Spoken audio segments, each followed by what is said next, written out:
Hola, ¿qué tal? Gracias por permitirnos entrar una vez más a sus hogares con su programa Generación Renovada. Hoy he querido estar con un estilo algo judío, una combinación de chaqueta negra, camisa blanca. Me faltaría el sombrero que acostumbran utilizar los rabinos.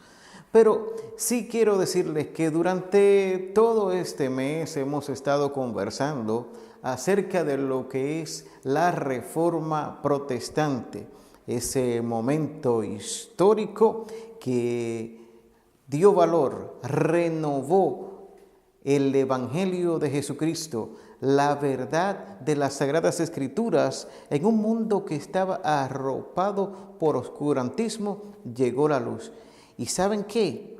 Quisimos salir a ver cuál era la opinión, la expresión de los hermanos en torno al momento actual en que estamos viviendo. Necesitamos hoy de una nueva reforma que avive el pueblo de Dios y la impulse a motorizar toda una revolución como aquella que se dio en el siglo XVI.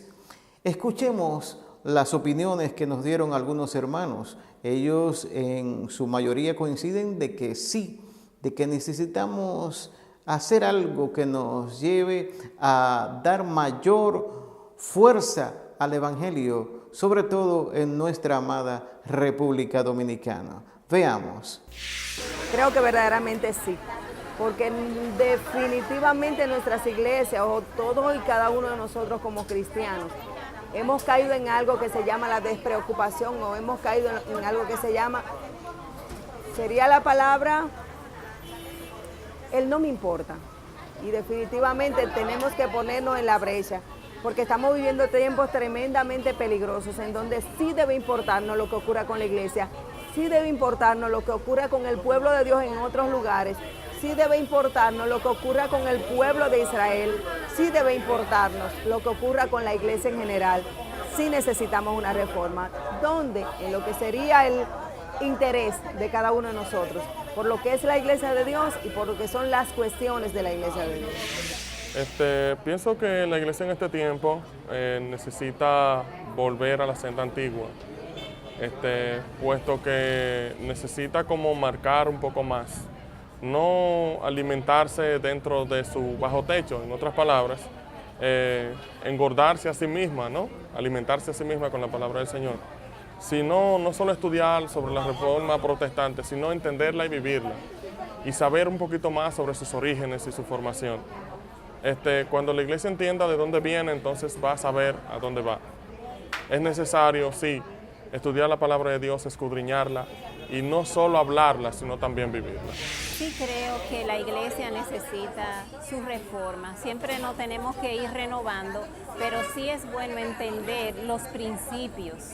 En qué está fundamentada la voluntad de Dios. A veces se tergiversa ciertas cosas, hay muchos temas engorrosos como después, antes y después de la gracia, pero sí es bueno siempre regresar al principio y mantenernos firmes en lo que es la voluntad de Dios, es decir, los mandamientos y cómo era aquella iglesia. Yo creo que lo que nos debemos de reformar es más en el dar, en recibir, qué estoy haciendo para ganar la voluntad de Dios, para ganar el favor de Dios, qué yo estoy haciendo para las almas que se están perdiendo. El Señor dijo salir y no evangelizar, sino hacer discípulos. Entonces, en ese aspecto, entiendo que sí que necesita una reforma. Yo entiendo que siempre hay cosas que mejorar. A través de los tiempos, con el motivo del pecado, se han perdido valores que son necesarios llevar. Entonces yo entiendo que sí hay cosas que se han perdido y es necesario que nosotros como iglesia nos volvamos a ella para que tenga la iglesia un camino progresivo y podamos alcanzar lo que realmente queremos, que son las cosas necesarias que debemos tener para poder alcanzar el cielo, que es el fin de nosotros como la iglesia.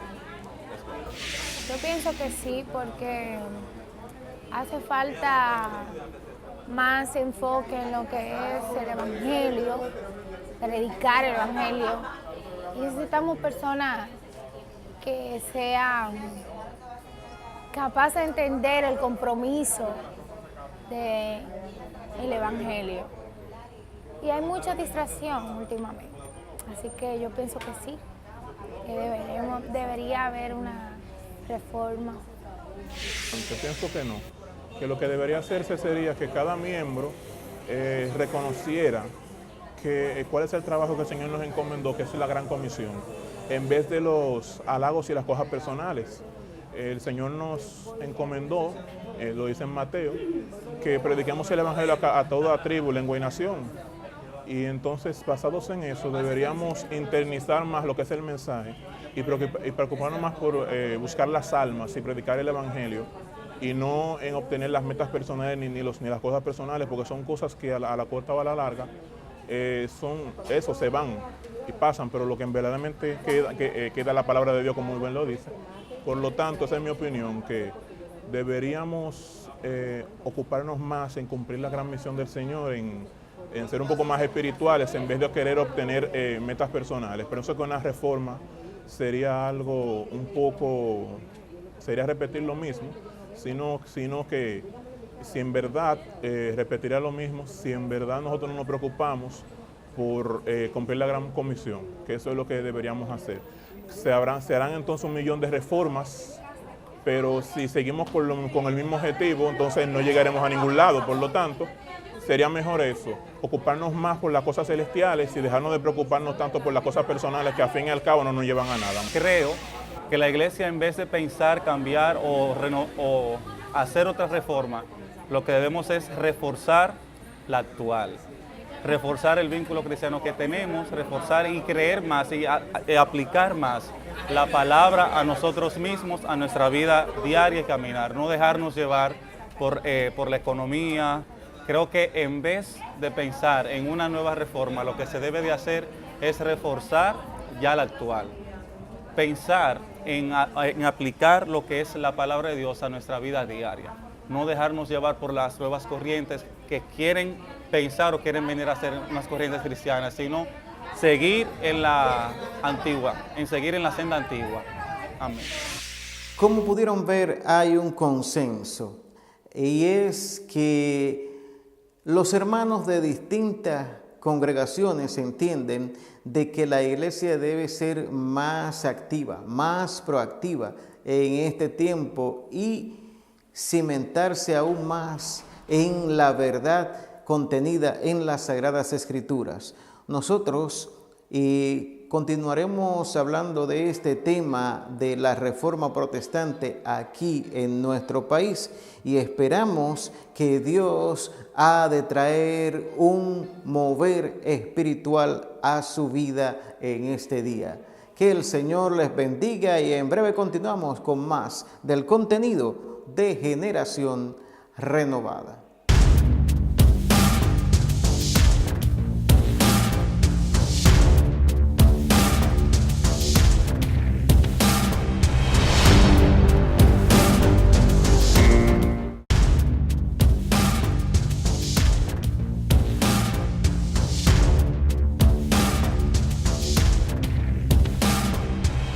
Saludos, amables televidentes. En esta ocasión aquí estamos específicamente en la ciudad de Rosemead, California, Estados Unidos, y detrás tenemos una panorámica bien bonita. Ahí vemos toda la naturaleza de Dios, qué linda.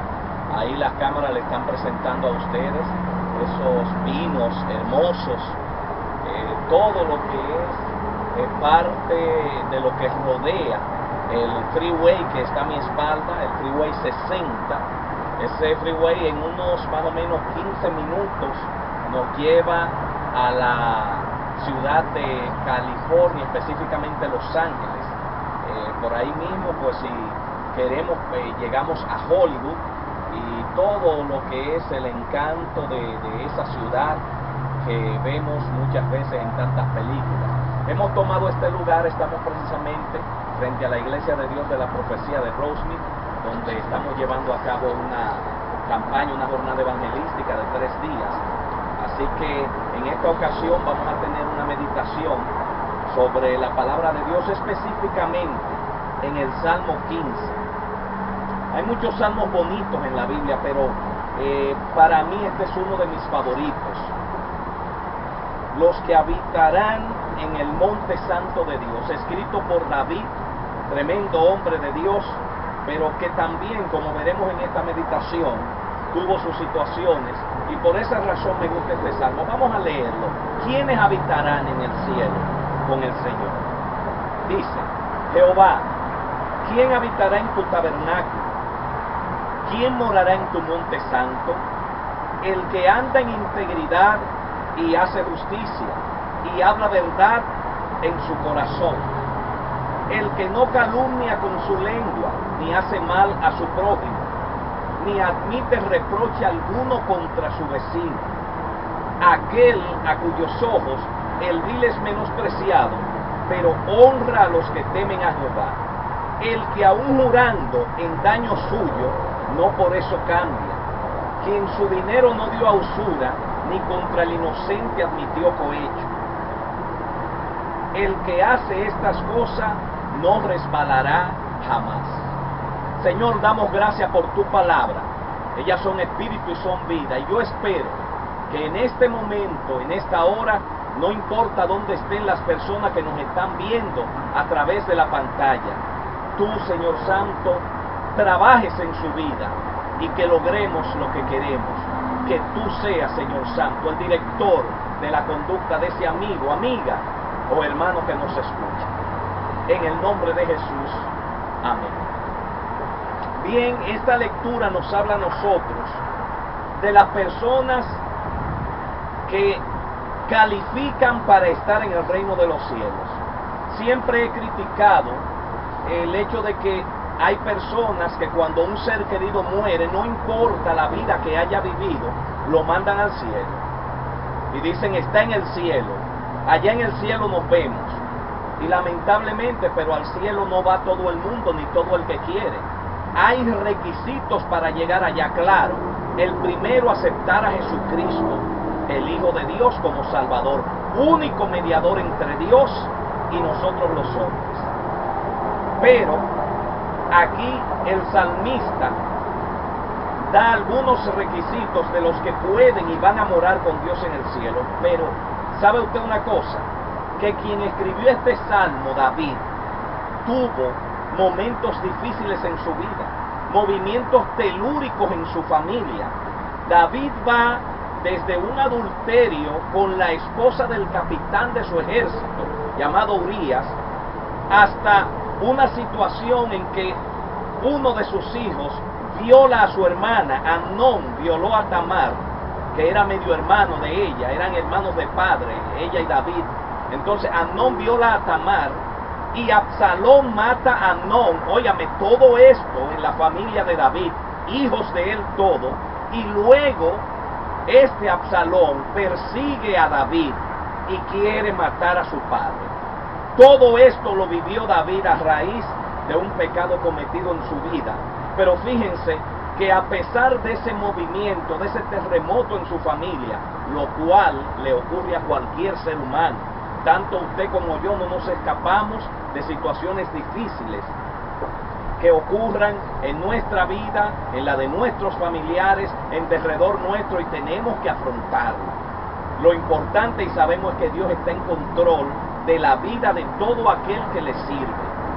Y este hombre, David, por eso me encanta este salmo, ahí, a pesar de todo lo que vivió, de todo lo que sucedió en su vida, él escribe con esta seguridad de quienes van para el cielo. Y claro, si él escribe así es porque sabía esos requisitos y lo llenaba, lo estaba llenando para poder estar en el cielo con el Señor. Fíjense que más adelante David escribe el Salmo 51. Allí él le pide a Dios que le perdone. Allí él le pide a Dios que lo ayude. Allí él le pide a Dios que le permita tener su alma limpia. En un momento le dice, Señor, purifícame con hisopo y seré limpio. Lávame y seré más blanco que la nieve. Yo no sé cuál es tu situación. No sé si por tu vida estás pasando, como David, por movimientos difíciles, situaciones que tú crees que no va a escapar, que no vas a poder salvar en tu vida, en la de tu familia. Pero sí te digo que hay una esperanza. Mira, yo no sé si tú has sido una persona creyente, si naciste en un hogar cristiano, si te descarriaste. No sé si en algún momento alguna persona te ha hablado acerca de la Biblia, la palabra de Dios, te ha hablado del Señor Jesucristo. Pero la Biblia señala que la solución a todas las situaciones, a las dificultades del ser humano, están en el Señor Jesucristo. Incluso David, todo lo que hacía era pensando, y todos los personajes de la Biblia, en ese Redentor que habría de llegar, que es Jesucristo. Redentor que llegó precisamente por la línea de David. En esta hora, por difícil que tú entiendas que es tu situación, y por difícil que quizás muchos te han dicho que ha de ser, de que no vas a alcanzar la salida a la situación que vives o donde estás, yo te digo que sí. Y si en algún momento probaste del Señor y hoy no está en Él y crees que no hay salida por esa vía, déjame decirte que realmente no lo probaste como debió ser. Porque todo aquel que tuvo y tiene un encuentro con el Señor obligatoriamente tiene que reflejar un cambio en su vida. En el caso de Zaqueo hubo un cambio en su vida. María Magdalena, sabemos cómo esta mujer cambió, y dice la Biblia que de ella salieron 7 demonios, el Señor la liberó. Sus acciones estaban dominadas por el maligno, quizás la tuya también. Entonces hay una solución y es Jesucristo. Todos anhelamos ir al cielo, como dice el Salmo 15. Todos queremos ir al cielo. Señor, ¿quién morará? Pero ahí da un sinnúmero de requisitos que nosotros debemos cumplir. Me gusta la parte final del Salmo, que dice que quien hace todas esas cosas, fíjate que dice, quien su dinero no dio a usura, quien no admite reproche alguno contra su vecino, quien no admite cohecho contra el inocente, aquel a cuyos ojos el vil es menospreciado, pero honra a los que temen a Jehová. Dice al final que quien hace todas estas cosas no resbalará jamás. Podrán venir situaciones difíciles, podrá temblar la tierra de tu familia, de tu casa, pero te mantendrá firme, no resbalará. Quien se mantiene en Cristo no es que no le vengan situaciones difíciles. De hecho, el mismo Jesucristo dijo, en el mundo tendréis aflicción, pero confiad que yo he vencido al mundo. Y Filipenses 4:13 dice que en ese Cristo nosotros todo lo podemos porque Él es quien nos fortalece. Quizás has luchado con tus fuerzas hasta ahora, quizás has luchado con tu conocimiento hasta ahora, quizás has confiado lo que tú estás pasando y tienes, creyendo que vas a tener una solución a un amigo, al trabajo que tienes, a la profesión. Sabe Dios a cuántas cosas, creyendo que va a tener una salida. Pero ciertamente en esta reflexión te quiero decir que si no lo haces a través del Rey de Reyes y Señor de Señores, no va a ser posible que lo logres. Yo espero que estas palabras hayan llegado, pero vamos a hacer una oración. Donde tú estás, no sé si puedes arrodillarte, no sé si puedes cerrar los ojos, pero si puedes hacerlo, hazlo. Si no, mirando la pantalla ahí donde estás, repite en tu corazón estas palabras y vamos a pedir a Dios por tu vida. Si quieres hacer un acto de arrepentimiento, vamos a hacer la oración del pecador y vamos además a orar por ti para que Dios te ayude en la situación que estás viviendo. Que así como David, a pesar de todo lo que pasó, fue un triunfador, también lo seas tú. Oramos. Señor Jesús, en esta hora, repite, en esta hora, estoy delante de ti, pidiéndote, oh Dios, que transforme mi vida, que me cambies, que me hagas una nueva persona. Señor, creo en ti, y por creer en ti, oh Dios, es que a ti clamo. Cambia mi vida, transfórmame, Señor.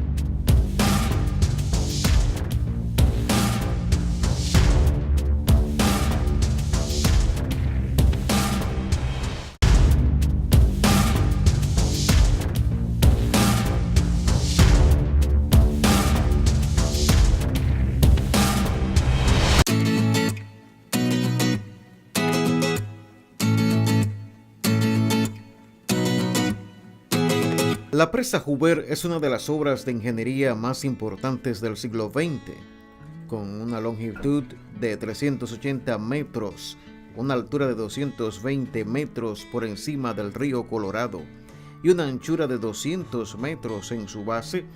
Es una de las presas más grandes del mundo y dio origen al lago Mead. Designada como un sitio histórico nacional, Hoover Dam tiene 17 generadores que producen 4.000 millones de kilovatios de electricidad por año. La presa también es una de las plantas hidroeléctricas más grandes del país. La operación y el mantenimiento de la presa son respaldados completamente con la venta de energía. La construcción de la presa Hoover comenzó en 1931 y finalizó en 1936, 2 años antes de lo previsto y con un costo inferior a lo planificado. Durante su construcción se usaron técnicas que no habían sido probadas hasta el momento.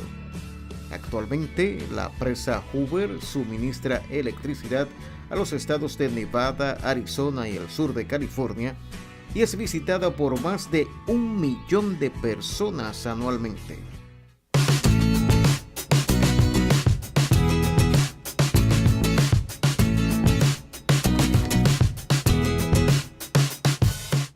Aunque hay diferentes tipos de tours para visitar la presa Hoover, probablemente el más interesante es el Power Plant Tour. Durante la visita guiada de aproximadamente media hora, se pueden observar distintos puntos del interior de la presa, entre los que se incluye la sala de turbinas. Durante el tour y posteriormente en el centro de visitantes, se puede acceder a diferentes miradores desde los cuales admirar la presa, el lago Mead y el río Colorado. Nombrada como una de las 10 hazañas en construcción del siglo XX, la presa Hoover Dam continúa atrayendo a multitudes por más de 70 años después de su creación. Es una presa de hormigón de arco gravedad ubicada en el curso del río Colorado, en la frontera entre los estados de Arizona y Nevada. Está situada a 48 kilómetros al sureste de Las Vegas. Esta presa fue nombrada en honor al presidente número 31 de los Estados Unidos, Herbert Hoover, quien desempeñó un papel muy importante en hacer posible que los estados linderos se pusieran de acuerdo con respecto a la distribución del agua, para terminar una controversia que había durado cerca de 25 años. La presa también se ha llamado Boulder Canyon Dam y Boulder Dam, pero Hoover Dam fue aceptado oficialmente por el Congreso en 1947. Antes de la construcción de la presa, la cuenca del río Colorado se desbordaba cuando se derretía la nieve de las montañas rocosas. Estas inundaciones ponían en peligro a las comunidades agrícolas río abajo. Además de la esencial prevención de inundaciones, una presa haría posible la extensión de la agricultura de regadío en la zona seca. Esto también proporcionaría un suministro constante de agua para Los Ángeles y otras comunidades de California del Sur. Los proyectos iniciales para la fachada terminada, tanto de la presa como de la central eléctrica, consistieron en una pared simple, sin adorno de hormigón, coronada con una balaustrada de inspiración gótica y una central eléctrica que parecía un depósito industrial. Este diseño inicial fue criticado por muchos por ser demasiado simple para un proyecto de tal escala. El arquitecto Gordon Kaufman fue contratado para diseñar el exterior. Kaufman aerodinamizó los edificios y aplicó un estilo de Art Deco elegante al proyecto con torrecillas esculpidas que se elevan sin costuras de la cara de la presa y caras de reloj sobre el juego de torres de entrada para usos horarios de montaña y océano Pacífico. La presa de Hoover hoy es considerada uno de los ejemplos más finos de Art Deco en todo el mundo.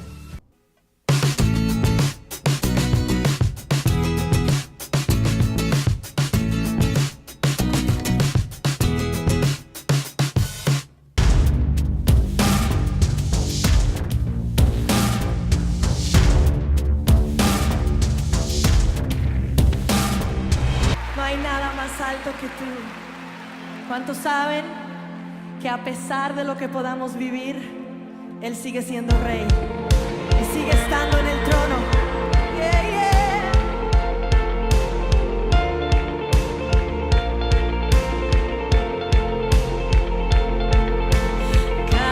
Caminaré por el fuego y por la oscuridad. Caminaré por las aguas y no me vencerán, y no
vez más, Él es fiel. Dios es fiel, Él puede, es más grande. Por siempre firme estaré, pues solo Dios en el trono está.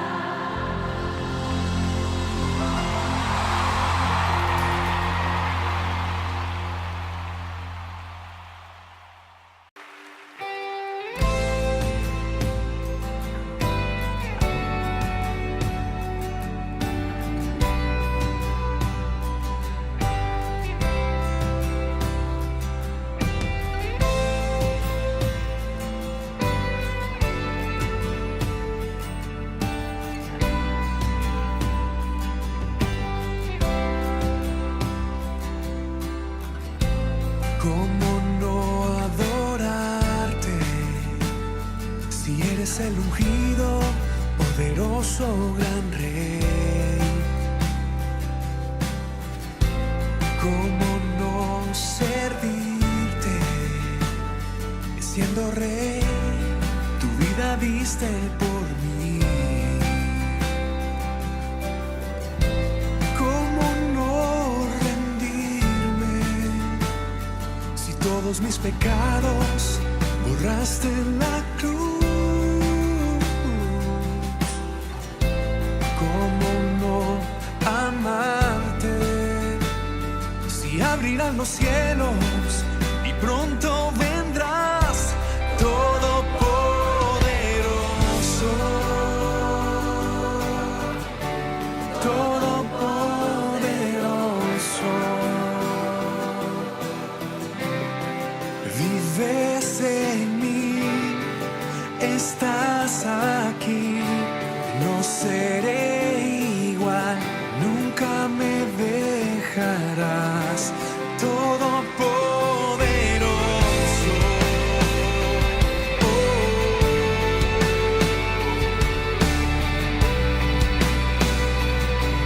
Julio Melgar.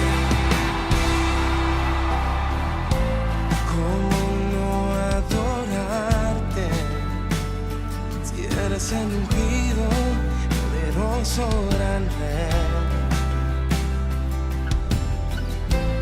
¿Cómo no servirte siendo rey? Tu vida diste por mí. ¿Y cómo no rendirme si todos mis pecados borras en la cruz? ¿Cómo no amarte si abrirán los cielos y pronto vendrás?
na, na, na. Todopoderoso, todopoderoso, vives en mí, vives en mí, estás aquí, no seré igual, nunca me dejarás. Todopoderoso, todopoderoso, oh Rey, vives en mí, estás aquí, no seré igual, nunca me dejarás. Todopoderoso, hoy te vemos, hoy nos gozamos en tus amores y disfrutamos estar aquí, papá.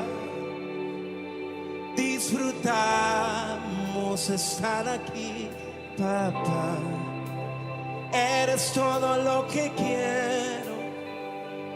Todos estamos aquí para verte sonreír a ti, Señor. Se escucha la voz, se escucha la voz de aquellos que corremos a su amor. Nada importa ahora, toda distracción se va y te volvemos a ver a ti, oh amado. Nada importa ahora, levanta tus manos y di: nada importa ahora, solo queremos verte sonreír. Recibe placer, papá, gózate, papá. Tus hijos hoy hacemos lo que tú nos enseñaste. Lo haremos como tú digas, lo haremos como tú digas. México se levantará y lo hará como tú digas.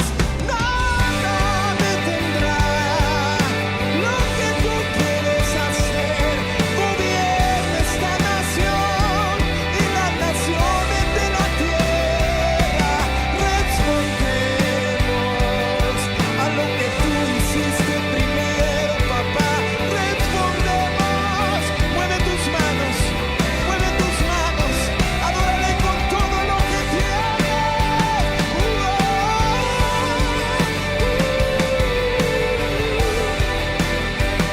Hay una espontaneidad en esta generación que nada la detiene. Empieza a correr en obediencia. Los hijos obedecen la voz de papá.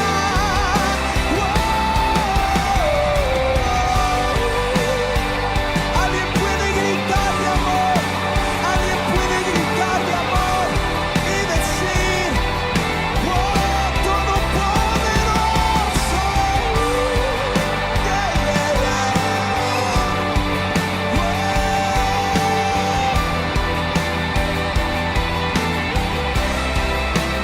Crece en mí, estás aquí, no seré igual, nunca más, no seré igual. No, no, na, na, na, na, na, na. Oh, oh. Alguien puede decir te amo.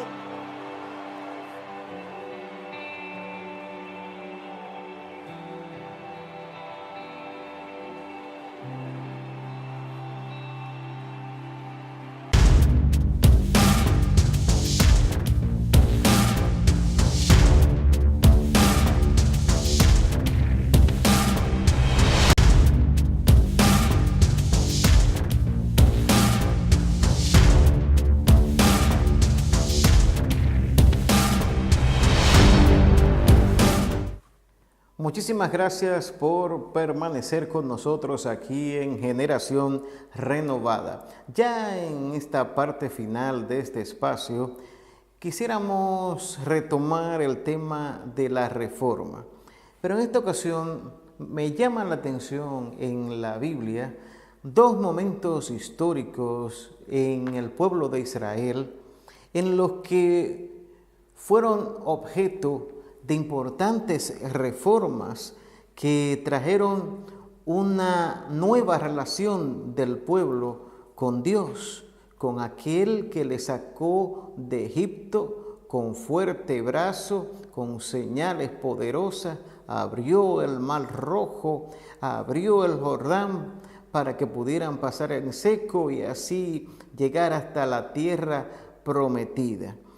Y me refiero en primer lugar a aquel momento en que un niño con apenas 8 años asume el trono de Israel.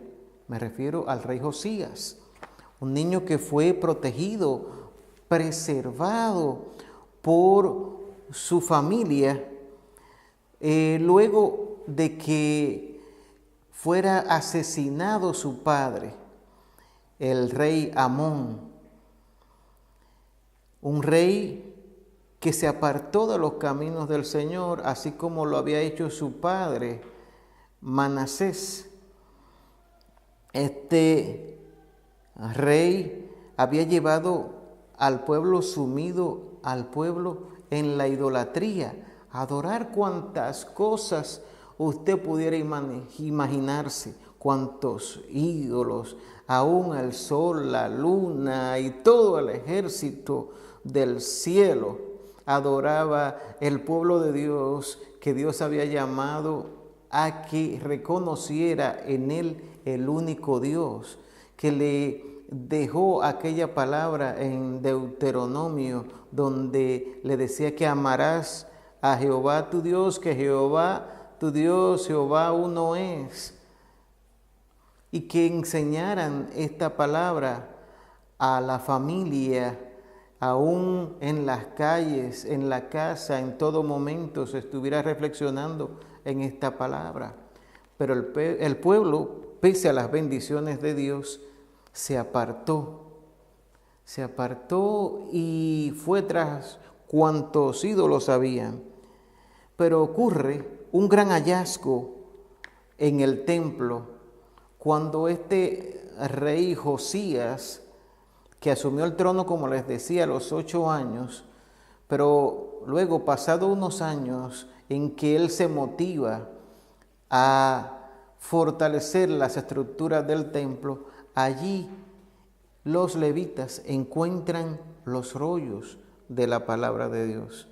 Y estos rollos son leídos al rey. El rey es conmovido, aún rasga sus vestiduras en señal de vergüenza, de dolor por la condición en que se hallaba el pueblo, contrario a lo que señalaba la palabra.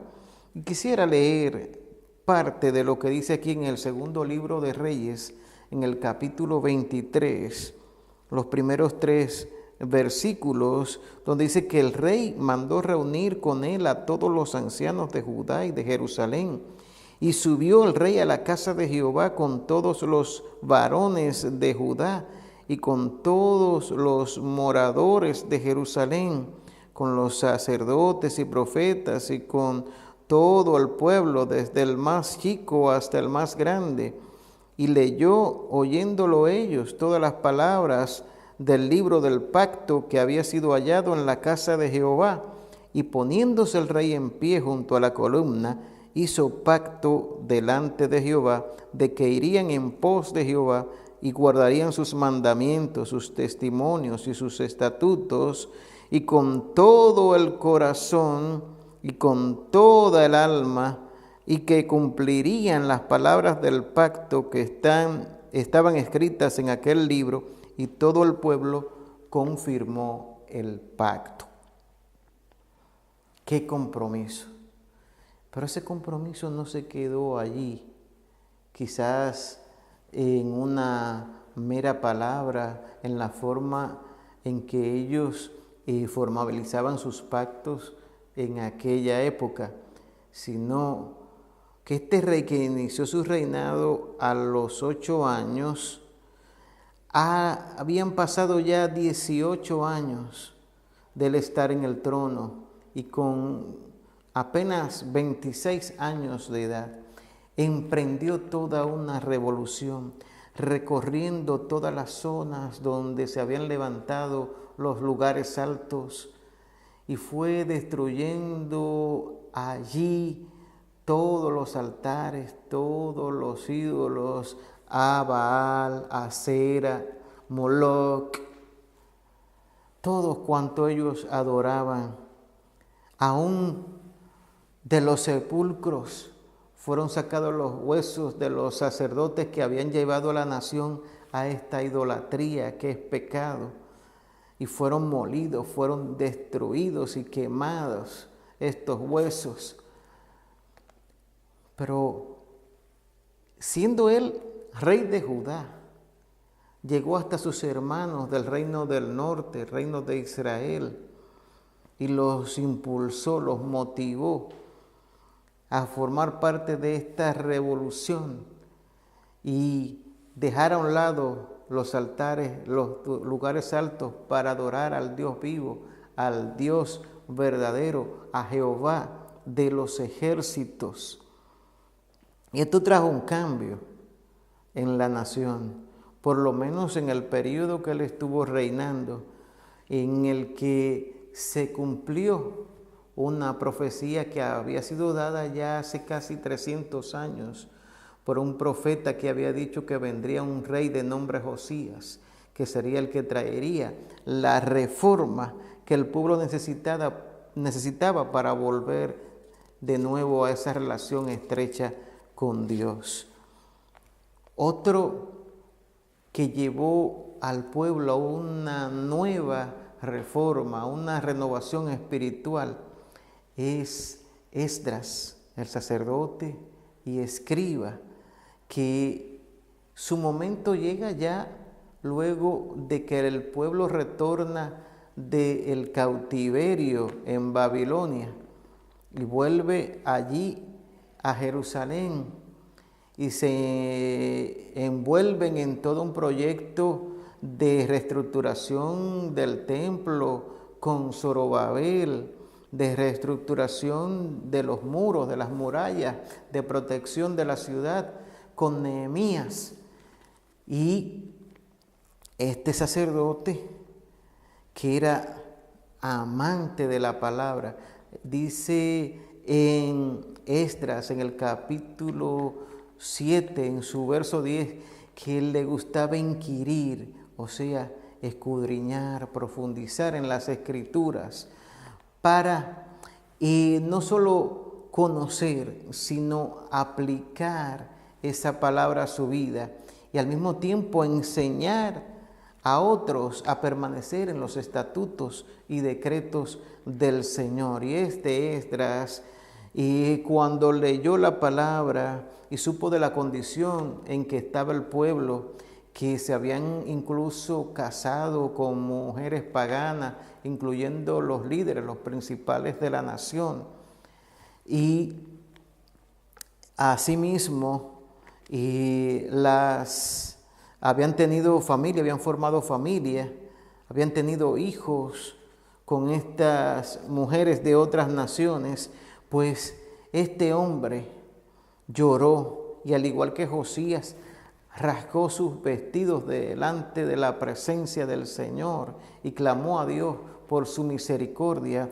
Y el pueblo, al ver su actitud, entendió que estaba mal, que le había fallado a Dios, y llegaron a una situación, a una decisión extrema.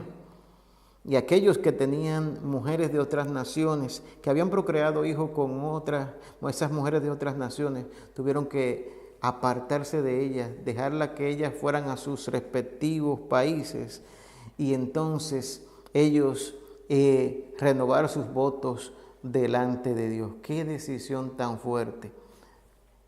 Y usted que nos está viendo, ¿Qué es lo que tiene que dejar a un lado en este día? ¿Qué es lo que tiene que cambiar en su vida para renovar su relación con Dios, para reconciliarse con Dios? Yo quisiera que usted medite en estas acciones, en estas palabras, y ore conmigo en este momento, entregando su vida al Señor Jesucristo. Oremos. Padre Celestial, en el nombre de Jesús, mira aquellos que en esta hora, oh Dios mío, toman la decisión de reconciliarse contigo. Padre, ayúdales, bendíceles, dale las fuerzas, oh Dios, perdona sus pecados, inscribe su nombre en el libro de la vida y no permitas que sea borrado jamás. Señor, por tu Espíritu Santo, oh Dios, llénales de ti, de tu presencia, y ayúdales en su andar, en su caminar, en lo que le queda en esta tierra hasta tu venida, o que a ellos le toque partir a tu presencia. Quiero asimismo aprovechar, Señor, para orar por aquellos que están atravesando por distintas necesidades.